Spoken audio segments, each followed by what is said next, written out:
कभी आपने सोचा है, जब स्वयं महादेव, जो योग के अधिपति हैं, जो तांडव करते हैं, जो सृष्टि का संहार करते हैं, वह भी किसी के प्रेम में पूर्ण रूप से समर्पित हो जाए तो वह प्रेम कितना अद्भुत होगा। कभी आपने कल्पना की है कि जब कैलाश की पार्वती और ब्रज की राधा आमने सामने हो, जब योगेश्वर शिव और लीला पुरुष उत्तम कृष्ण मिले, तो प्रेम की व्याख्या कैसे बदलेगी। आज की ये कथा केवल कथा नहीं है, ये प्रेम का अनुभव है।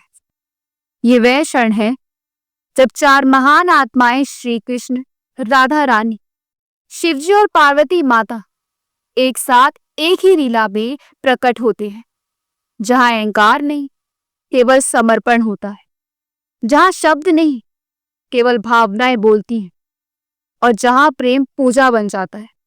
तो आइए डुबकी लगाएं इस दिव्य कथा में, जहां शिव राधा के चरणों में झुकते हैं, जहां पार्वती राधा से प्रेम का मर्म सीखती है, और जहां कृष्ण स्वयं प्रेम की परिभाषा बन जाते हैं।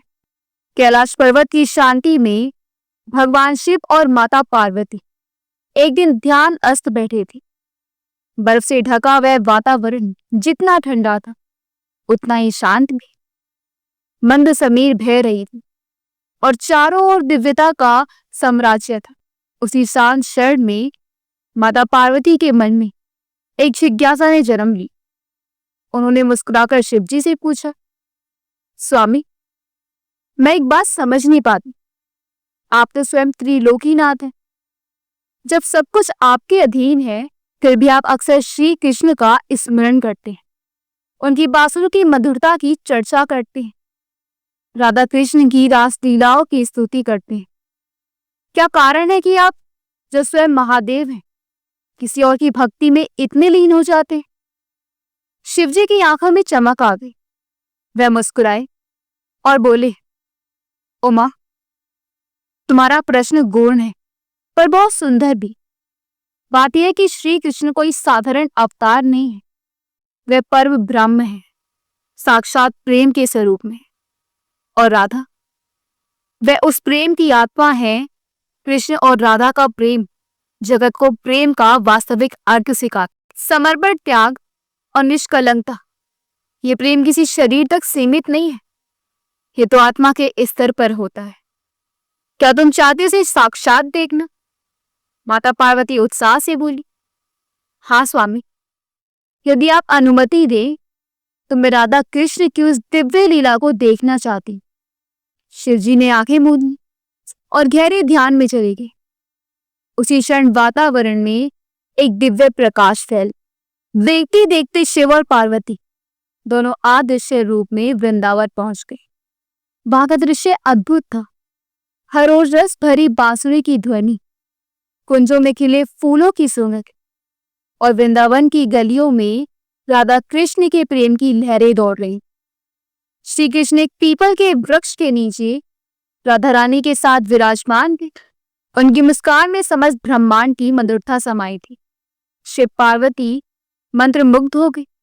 राधा की आंखों में एक शांत गहराई थी और कृष्ण की दृष्टि में बस राधा ही रही।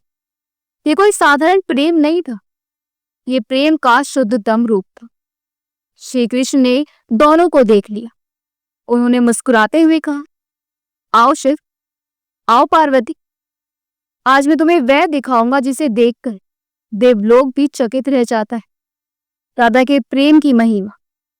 शिवजी ने हाथ जोड़े और बोले, प्रभु, हम जानना चाहते हैं कि राधा रानी का प्रेम इतना अलौकिक क्यों है? क्या यह प्रेम किसी साधारण नारी के वश की बात है?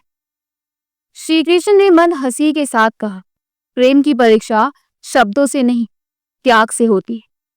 देखो। फिर उन्होंने अपनी मुरली भूमि पर रख दी और बोले, राधे, यदि तुम्हें मुझसे सच्चा प्रेम है तो मेरी बांसुरी को बिना हाथ लगाए मुझे ला कर दो। राधा रानी मुस्कुराई और अपनी आंखें बंद कर ली। उन्होंने कुछ नहीं कहा, केवल अपने अंतःकरण से श्री कृष्ण का नाम जप। और जैसे जैसे उनका मन कृष्ण में डूबता गया, भूमि पर पड़ी बांसुरी धीरे धीरे ऊपर उठी और हवा में तैरती हुई श्री कृष्ण के हाथों में जा गिरी। शिव और पार्वती दंग रह गए।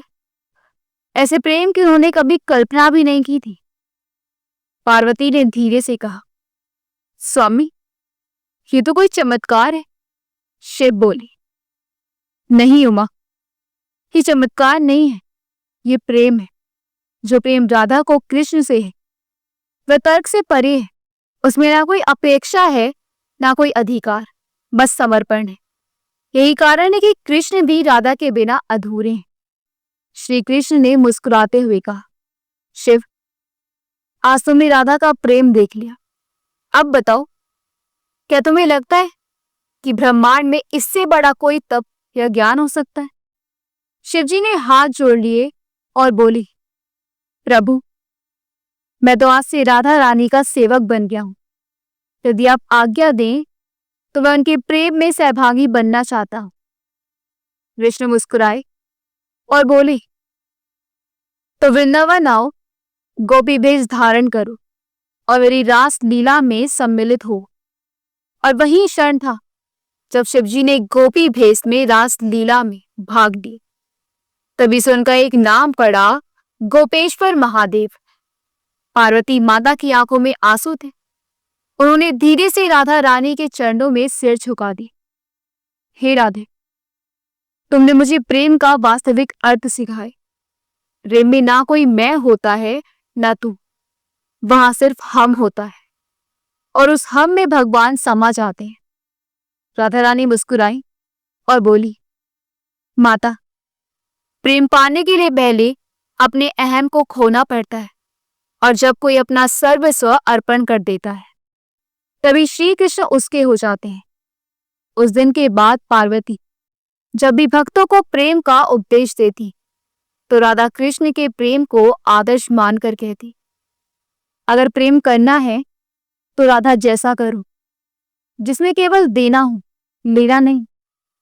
इस कथा का संदेश, सच्चा प्रेम ना मांगता है ना बांधता है, वह तो केवल समर्पण है, जहां स्वयं मिट जाना ही प्राप्ति है। यही राधा कृष्ण का प्रेम है और यही शिव पार्वती ने साक्षात अनुभव किया। जय श्री राधे। हर हर महादेव। राधे राधे श्याम मिलावे, जीवन सफल बना दे। अगर आपको श्री कृष्ण, राधा रानी, शिवजी और माता पार्वती की ये दिव्य और प्रेम में कथा पसंद आई तो हमारे चैनल कान्हा की दासी को जरूर सब्सक्राइब करें, बेल आइकन दबाएं ताकि हर नई कथा, हर नया भजन और हर दिव्य लीला आप तक तुरंत पहुंच सके।